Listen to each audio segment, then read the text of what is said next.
కలుగునుగాక. యేసుక్రీస్తు ఘనమైన నామమున ఈ సెప్టెంబర్ 1వ తారీఖు సందర్భంగా దైవ మందిరంలో ఏర్పాటు చేసిన స్తుతి ఆరాధనకు వచ్చిన మీ అందరికీ మొట్టమొదటిగా ప్రత్యేకంగా అందరు బాగున్నారా? సరిగట్టిగా దేవునికి స్తోత్రం చెప్దాం. హల్లెలూయా. దేవుడు తన మహా ఉచితమైన కృపచేత ఈ 2024 సంవత్సరం జనవరి మొదలుకొని ఆగస్టు నెల వరకు, అంటే 8 నెలలు దేవుడు తన కృపచేత మనల్ని కాపాడారు. అప్పుడే 8 నెలలు గడిచిపోయి చాలా ఫాస్ట్గా రోజులు గడుస్తున్నట్టుగా ఈ నెలలు గడిచిపోవడానికి బట్టి అర్థమవుతాం. దేవుడి కృపలో దేవుడు మనలను భద్రపరిచి ప్రభు యొక్క పాద సన్నిధిలో ఈ సెప్టెంబర్ 1వ తారీఖు ఉదయకాలపు ఆరాధనలో ప్రభుని మనం ఆరాధించడానికి మంచి సమయాన్ని ప్రభు మనకిచ్చారు. ఎందుకు మనం ఈ నెలలన్నిటిలో ఇలా కాపాడబడుతున్నాం? కష్టం వచ్చినా, నష్టం వచ్చినా, వ్యాధి వచ్చినా, బాధలు వచ్చినా ప్రభు తన కృప చేత మనల్ని భద్రపరుస్తున్నాడు అంటే ఇది కేవలం ప్రభు యొక్క కృప మాత్రమే. నమ్మడం గట్టిగా దేవుని స్తోత్రం చెప్పండి. మన గొప్ప కాదు, మన తెలివి కాదు, బలం కాదు, కానీ ప్రభు తన కృప చేత మనల్ని కాపాడుతూ ఉన్నారు. మరి గడిచిన బుధవారం 5 గంటల సమయంలో మా పెద్దలకి ఆపరేషన్ చేయవలసి వచ్చింది. చాలా సీరియస్ కండిషన్ అన్నమాట, క్రిటికల్ ఆపరేషన్. డాక్టర్స్ నుంచి 3-4 డాక్టర్లు కలిసి చేయడానికి ఏర్పాటు చేశారు. నిజంగా ఒక 10 రోజులు, అంటే దానికి ముందు 10 రోజుల నుంచి ఒక భయంకరమైన టెన్షన్. ఇంచుమించు 6-7 కేజీలు ఉంటుంది లోన. అది చాలా ప్రమాదకరం. సిటీ స్కాన్ చేయించుకోవడానికి వెళ్ళి మేము ఎవరు వెళ్ళలేదు, మాకు తెలియదు కూడా, అంతా నాకు చెప్పలేదు. కానీ అక్కడ చేసినటువంటి సిటీ స్కాన్ ఏంటంటే అంత పెద్ద గడ్డ కనుక ఆవిడ డిసైడ్ చేసి క్యాన్సర్ గడ్డ అని చెప్పేసి డిసైడ్ చేసి ఇక్కడ ఎక్కడా లేదు దానికి సంబంధించిన హాస్పిటల్ విజయవాడ వెళ్ళిపోవాలని చెప్పింది. ఇప్పుడు విజయవాడ వెళ్ళిపోవాలి, మీరు నైట్ రేపు ఆపరేషన్ చేసేయాలని చెప్పింది. చాలా తొందర అలా పాపం తీసుకుని వెళ్ళింది. ఈ విషయం మాకు చెప్పినప్పుడు ఏడ్చేస్తాను.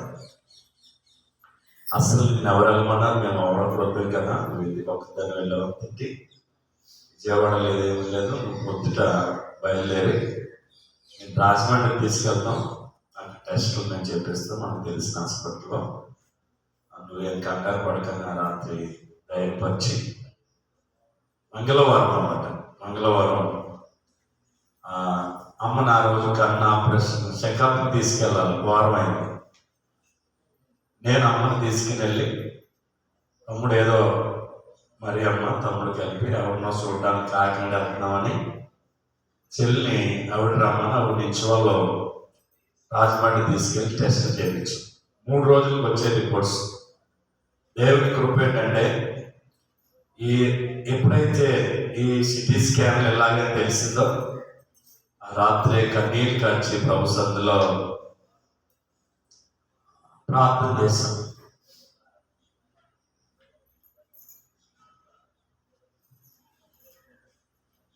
ఎందుకంటే స్వస్థపరిచేవాడు దేవుడు.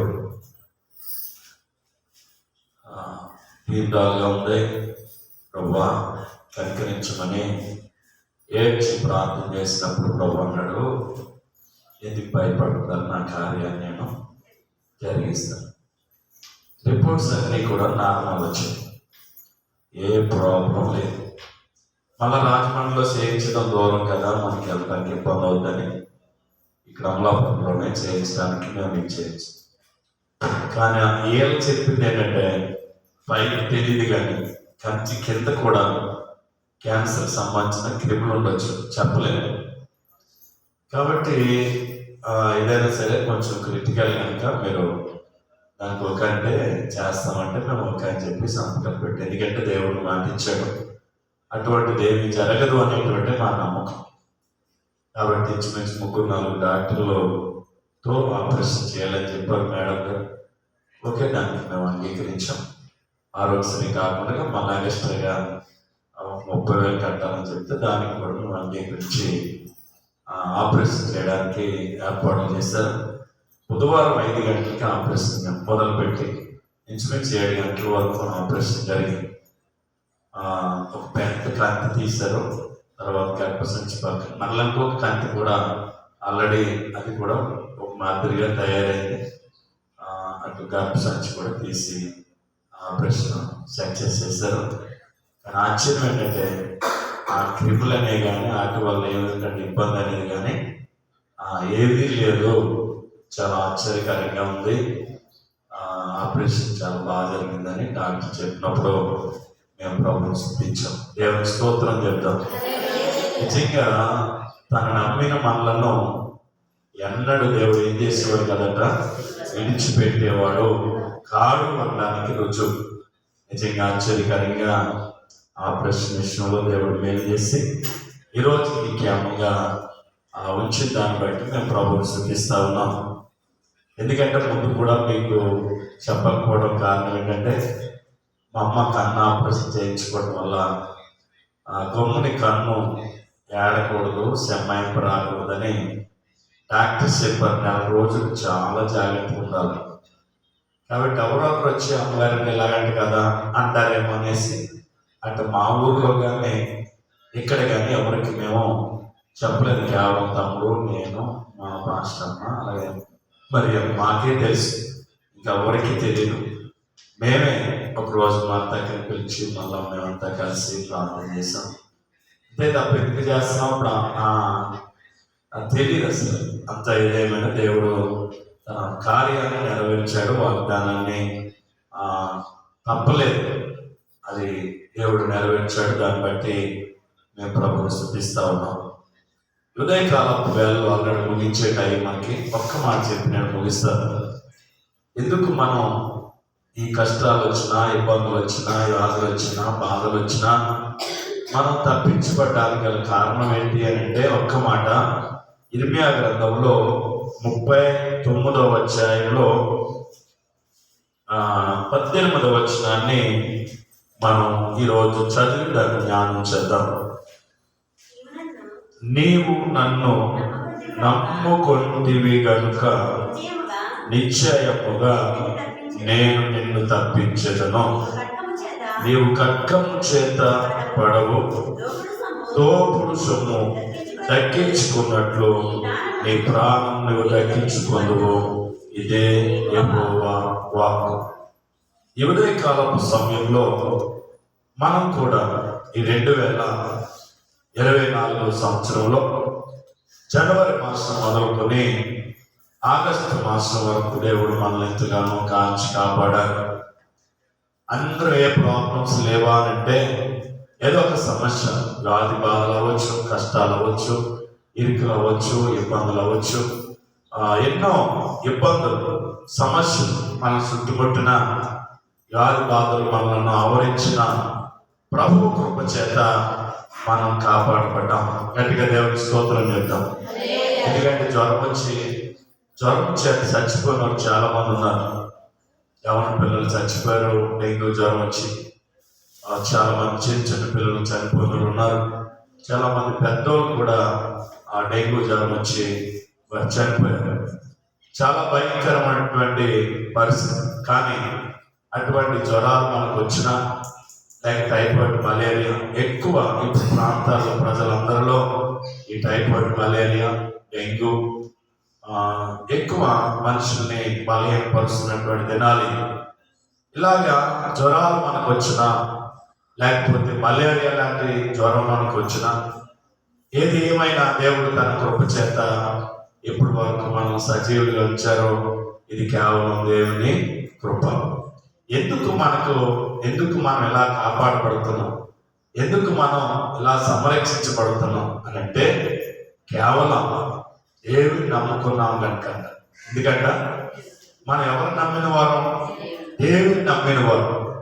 దేవుని మనం నమ్ముకున్నాం కనుక దేవుడు మనకి ఇచ్చేటువంటి ఒక అద్భుతమైన వాగ్దానం ఏంటి అంటే, నీవు నన్ను నమ్ముకున్నావు కనుక. ఏం చేసావు కనుక? చాలా మంది నమ్ముకుంటున్నారు కానీ దేవుడిని విడిచిపెడుతున్నారు. కొంతమంది దేవుని నమ్మమంటున్నారు, దేవుని బయట అమ్మేవారిగా కూడా చాలా మంది ఉంటున్నారు. అందుకే ప్రభు ఉంటారు, మిమ్మల్ని బట్టి కదా, మిమ్మల్ని బట్టియే కదా నా నామము అన్యజనుల మధ్య ఏం చేయబడుతుందని దూషించబడుతుంది అని అంటారు. ఎందుకంటే దేవుని నమ్మాము అన్న మనం సమస్త కార్యాల్లో ఎవరికి ప్రాధాన్యత? దేవునికే ఉండాలి.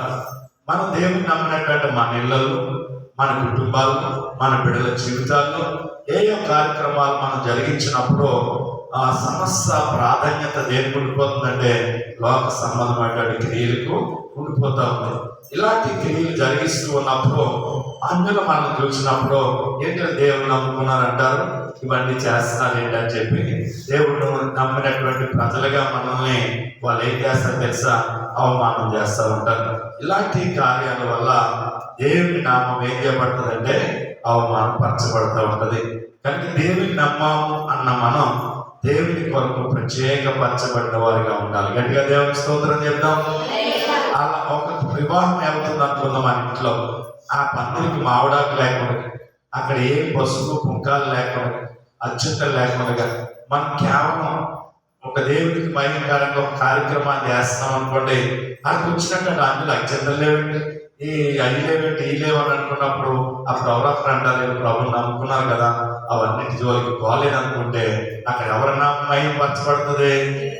ఎవరి నామం? దేవుని నామం మహిమపరచబడుతుంది. అంటే నమ్మిన మనం నమ్మినట్టుగా దేవుని నామాన్ని ఏం చేయాలంటే ఘనపరచాలి. ఈరోజు చాలా మంది ప్రభుని నమ్ముతున్నారు. ఎందుకు నమ్ముతున్నారు అంటే, ఒకటి నమ్మితే పరలోకం వెళ్ళిపోతామని అనుకుంటున్నారు. చాలా ఇంక మనం గుడికి వెళ్ళకపోయినా పర్వాలేదు, ఎలా ఉన్నా పర్లేదు, చచ్చిపోయిన వెంటనే మన చుట్టుపక్కల వాళ్ళందరూ వచ్చి వీళ్ళు ఏమైనా గుడికి వెళ్ళారా, రక్షణ పొందారా అని అడుగుతారు. ఆ పొందారు పలానుకున్నాం అయితే వెంటనే పెట్టలేటని అంటారు. మనకి ప్రాబ్లం లేదు అనుకునే వాళ్ళు కూడా లేకపోలేదు. నేను అంటాను దేవుని బిడ్డలారా, అందుకోసం కాదు మనకు రక్షణ, అందుకోసం కాదు మనం ప్రభుని నమ్మటం. మనం పొందబోయేది ఏంటి తెలుసా? నిత్య జీవం. నిత్య జీవం మనం పొందాలంటే కేవలం ప్రభుని నమ్మేసి ఇంటికాడ ఉండిపోతే నిత్య జీవం మనం ప్రవేశించాం. ఎందుకని మత్తయి సువార్తలో ప్రభు చెప్తా ఉంటారు, ప్రభువా ప్రభు అని పిలిచేవారు పరలోక రాజ్యంలో ఏం చేయాలంట? ప్రవేశించదు కానీ నా తండ్రి చిత్తము. ఏ ప్రకారం?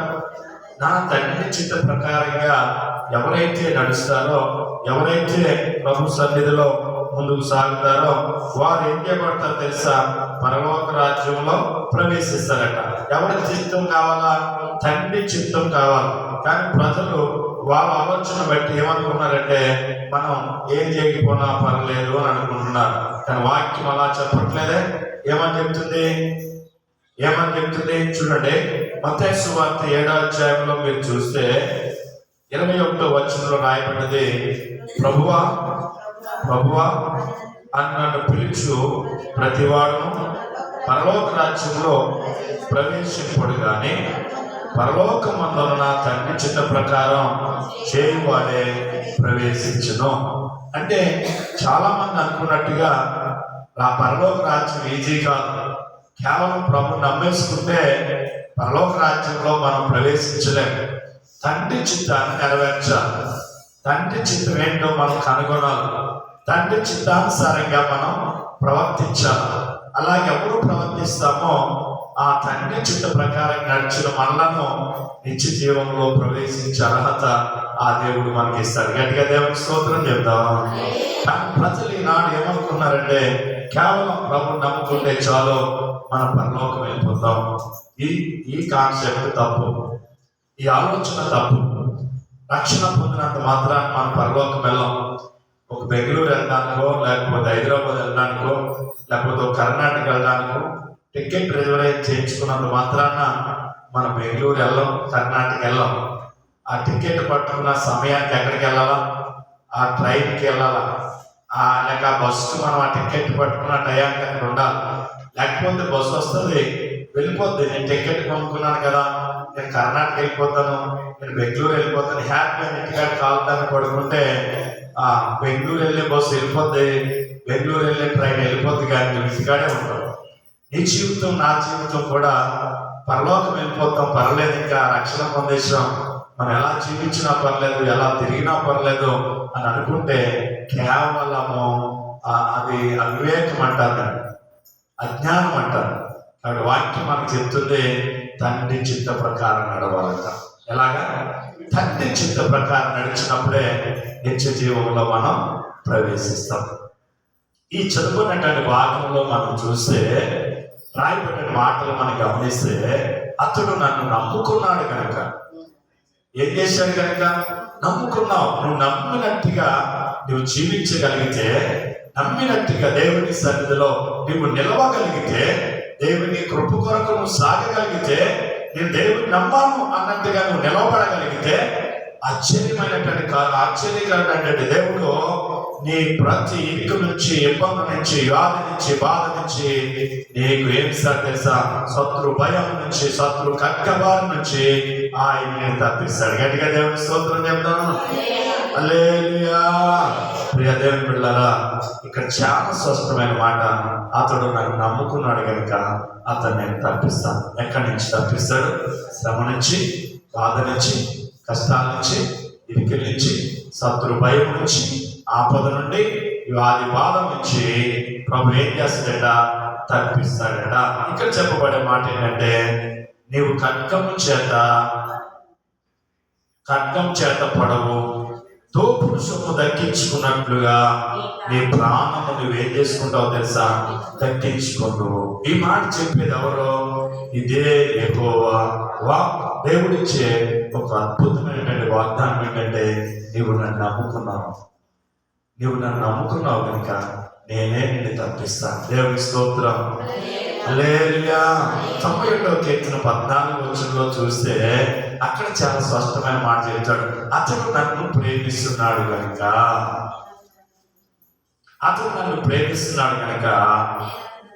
నేను అతన్ని తప్పించేదను. చూడండి, ఏం చేస్తాను? తప్పిస్తాను. నీకు శ్రమ ఉన్నా, కష్టమున్నా, ఇరుకున్నా, బాధ ఉన్నా, ఇబ్బందులున్నా, వ్యాధి బాధలున్నా, ప్రాణభయం ఉన్నా, నేనేం చేస్తాను తెలుసా? తప్పిస్తాను. ఎందుకంటే నువ్వు నన్ను ప్రేమిస్తున్నావు కనుక. అతను నన్ను ప్రేమిస్తున్నాడు కనుక నేను అతను తప్పిస్తాను. శ్రమలో నేను అతనికి తోడై ఉంటాను, అతను విడిపిస్తాను, అతన్ని గొప్ప చేస్తాను.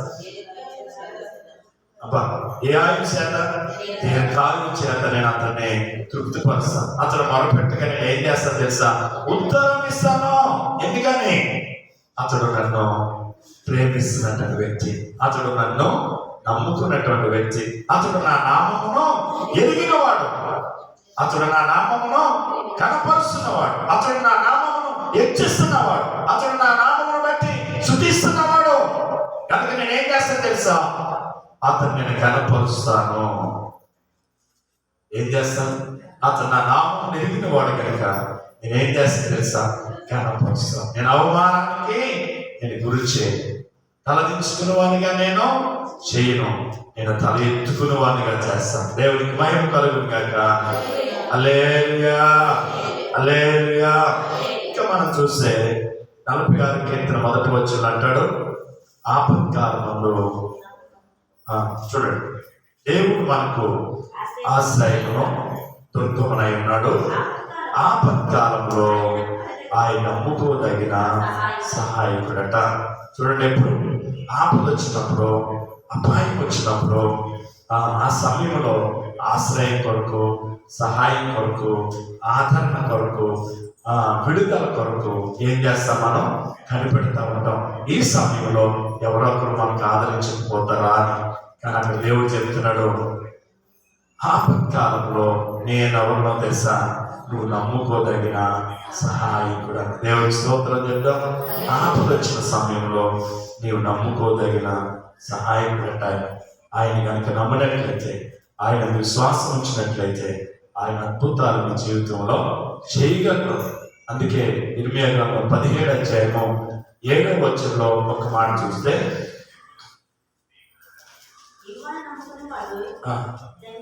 ధన్యుడు. చూడండి, యెహోవా నమ్ముకున్న వాడు ఎవరంట? ధన్యుడు. యెహోవా వానికి ఎలా ఉంటాడో ఆశ్రయంగా ఉండును. ఆశ్రయంగా ఉంటాడు. ఎందుకని ఆశ్రయంగా ఉంటాడు? దేవుడిని మనం నమ్ముకుంటే మనకి ఆశ్రయం అవ్వదో తెలుసా? దేవుడే. కాబట్టి ఈ ఉదయకాలపు స్తుతి ఆరాధనలో మనకు దేవుడిచ్చే వాగ్దానం అంటే, నువ్వు నన్ను నమ్ముని వింటావు. మనం ఎవరమో తెలుసా? దేవుడు నమ్ముకునే వాళ్ళు కాదు. కొంతమంది ఉన్నారు అమ్ముకునే వాళ్ళు కాదు, కానీ మనం దేవుడిని నమ్మిన వారుగా ఉన్నాం. కాబట్టి మనకి దేవుడిచ్చే వాగ్దానం ఏంటంటే, ఇదిగో నేను నిన్ను కనిపిస్తాను, నేను నిన్ను కనపరుస్తాను, నేను నీకు ఎలా ఉంటాను? ఆశ్రయంగా ఉంటాను. ఎందుకంటే దేవుడు నన్ను నమ్ముకున్నాడు. దేవుడికి స్తోత్రం చెప్తాం. లోక సంబంధంగా కొన్నిసార్లు శారీరకంగా మనకు ఎదురయ్యే ఇబ్బందులను బట్టి, కష్టాలను బట్టి ఎవరెవరి వైపు మనం చూస్తూ ఉంటాం. ఆదరణ మనకు దొరకకపోతా, ఎక్కడి నుంచి రాకపోతాని ఎదురు చూస్తూ ఉంటాం. నాని వారు ఎవరున్నారని చెప్పి వాళ్ళ సహాయం కోరడానికి చూస్తాం. మనం ఆలోచన చేసే ప్రతి పిల్లారా, ఇలాంటి కష్ట సమయాల్లో నాని వాళ్ళందరూ మనకు దూరమైపోయిన సందర్భాలు ఎన్నో ఉంటాయి. ఎన్నో అనుభవించి ఉంటాం. మనం ఒకసారి ఆలోచన చేస్తుంటే, ఎవరినైతే మనం ఫుల్గా నమ్మమో ఆ సమయంలో వాళ్ళే అక్కడ మనకి కనిపించదు. అలాంటప్పుడు బాధ అనిపిస్తూ ఉంటుంది కదా. కాబట్టి ఆలోచన చేస్తే పిల్లారా, దేవుడు మనకి ఇచ్చే వాగ్దానం ఏంటి తెలుసా? ఎవరున్నా లేకపోయినా, ఎవరు నిన్ను ఆదరించకపోయినా, నీకు తోడున్నా లేకపోయినా, ఇదిగో నీవు నన్ను నమ్మిని పెట్టావు కనుక నేను నీకు ఏమై ఉంటాను? తోడే ఉంటాను, నిన్ను తప్పిస్తాను, నీకు ఆశ్రయంగా ఉంటాను, నీ నామం ఏం చేస్తాను? నిన్ను ఇచ్చిస్తాను, నీ పేరు నేను ఇచ్చిస్తాను, నీ చుట్టూనటువంటి వారందరిలో ఘనమైనటువంటి వ్యక్తిగా నేను చేస్తాను. ఇది దేవుడు మనకి ఇచ్చే వాగ్దానం. ఈ మాట మన జీవితాల్లో, మన వ్యక్తిగత కుటుంబంలో, మన పిల్లల జీవితాల్లో నెరవేరినట్లుగా, అవ్వా ఇదిగో నిన్ను నమ్మిన బిడ్డను, ఇదిగో శ్రమ వచ్చింది, కష్టం వచ్చింది, ఇదికి వచ్చింది, ఇవే కదా నన్ను తప్పిస్తానన్నాం అని మన శ్రమ వచ్చినప్పుడు తొందరపడక, కష్టం వచ్చినప్పుడు కంగారు పడక, దేవుని సంతానంలో ఈ వాక్య వాగ్దానాన్ని ఎత్తిపెట్టి మనం ప్రార్థన చేయగలిగితే, మాటిచ్చిన దేవుడు తన ఆ వాగ్దానాన్ని మన జీవితంలో ఆయన నెరవేరుస్తారు. గట్టిగా దేవుని స్తోత్రం చెప్తాం. అందుకే నిరీక్షణ గలవారమై విశ్వాసాన్ని కోల్పోక మనం దేవుని వాగ్దానాన్ని పట్టుకుని మనం ఏం చేస్తుండాలో? ప్రార్థన చేయాలి. ఏదో ప్రార్థన చేయటం కాదు, మాటిచ్చాడు దేవుడు. ఆ వాగ్దానాన్ని ఏం చేయాలి? జ్ఞాపకం చేసి ఆ వాగ్దానాన్ని ఎత్తిపట్టి, ప్రభా ఇదిగో నువ్వు అన్నావు కదా తప్పిస్తానని, ఇదిగో నేను నమ్మిన బిడ్డను నన్ను తప్పించని మనం ప్రార్థన చేయవాలమైతే ఆ వాగ్దానం మన జీవితంలో నెరవేరుతుంది. గట్టిగా దేవుని స్తోత్రం చెప్దాం. అట్టి వాగ్దానం మన జీవితంలో దేవుడు నెరవేర్చి రాగల దినములో దేవుని మహిమ కొరకు మనందరినీ వాడుకొనుగాక. మీ అందరికి వందనాలు. అలా తల వంచండి, ఆ చిన్న ప్రార్థన చేద్దాం. ప్రేమ నమ్మకం కలిగిన తండ్రి, నీ ఘనమైన ఉన్నతమైన నామానికి వందనాలు ప్రభు. నిమిత్త మాత్రంలో ఎన్నిక లేని వాళ్ళం నీ ఉచితమైన మహాకృప చేత మమ్మల్ని కాచి కాపాడి భద్రపరిచి ఈ ఉదయకాలపు వేళ, సెప్టెంబర్ 1వ తారీఖు ఉదయకాలపు వేళ నీ పాద సన్నిధిలో మేము చేరి నిన్ను స్తుతించుకునే ఈ గొప్ప ధన్యత మాకు ఇచ్చినందుకు స్తోత్రం. ఇంతవరకు పాటలు పాడాం, ఇంతవరకు ఆరాధన చేశాం. ఇదిగో నీ వాక్య వాగ్దానాన్ని మేము జ్ఞాపకం చేసుకున్నాం. ఈ వాక్య వాగ్దానం మా అందరి జీవితాల్లో మీరు నెరవేర్చి రాగల దినములలో ఎదురయ్యే ప్రతి శోధన, కీడు, ఇబ్బందుల నుంచి మేము తప్పించబడి ఈ నామమునకు మహిమ కలగజేసేవారుగా మేము ముందుకు సాగునట్లు కృపనిమ్మని ఈ స్తుతి ఆరాధనకు కూడా వచ్చి ఆరాధనలో పాల్గొన్న చిన్న బిడ్డలను, పెద్దలైన వారందరినీ కూడా పేరు పేరు వర్షకులు మీరు దీవించి ఆశీర్వదించమని, అలాగే ఉదయకాల సమయంలో జరిగే ఆరాధనలో మరలా మేము తిరిగి పాల్గొని నిన్ను గణపరుచుకునే కృప మా అందరికీ మీరు అనుగ్రహించి ఘనత మహిమ ప్రభావాలు మీరే పొందమని ఈ దిన ఆరాధన అంతా నీకు మహిమకరంగా జరిగించు. మా ప్రభుడు ప్రియరక్షకుడైన యేసయ్య అతి శ్రేష్టమైన నామమున ప్రార్థించి స్తుతించి అడిగి వేడుకొనుచున్నాం పరమ తండ్రి. ఇప్పుడు మన తండ్రి అయిన దేవుని యొక్క ప్రేమై కుమారుని యేసుక్రీస్తు వారి యొక్క కృపై పరిశుద్ధాత్మ యొక్క సహవాసము సమాధానం మనకును మన కుటుంబాలకును సంఘానికి గ్రామానికి ఈ ఉదయకాలం స్తుతి ఆరాధనకు వచ్చిన ప్రతి ఒక్కరికి వారి కుటుంబాలకును ప్రభు కృప నిత్యము తోడై నడిపించును గాక. యేసు రక్తమేచ్చ శిలువ రక్తమేచ్చ ప్రవేశ రక్తం సంపూర్ణ విజయం అపవాదికి కనంత నాశనం కలుగును గాక. ఆయన సన్నిధి కాంతి మన మీద, మన బిడ్డల మీద, మన కుటుంబాల మీద ఈ నెలంతా నిలిచును గాక. ఆమేన్ ఆమేన్. అందరికీ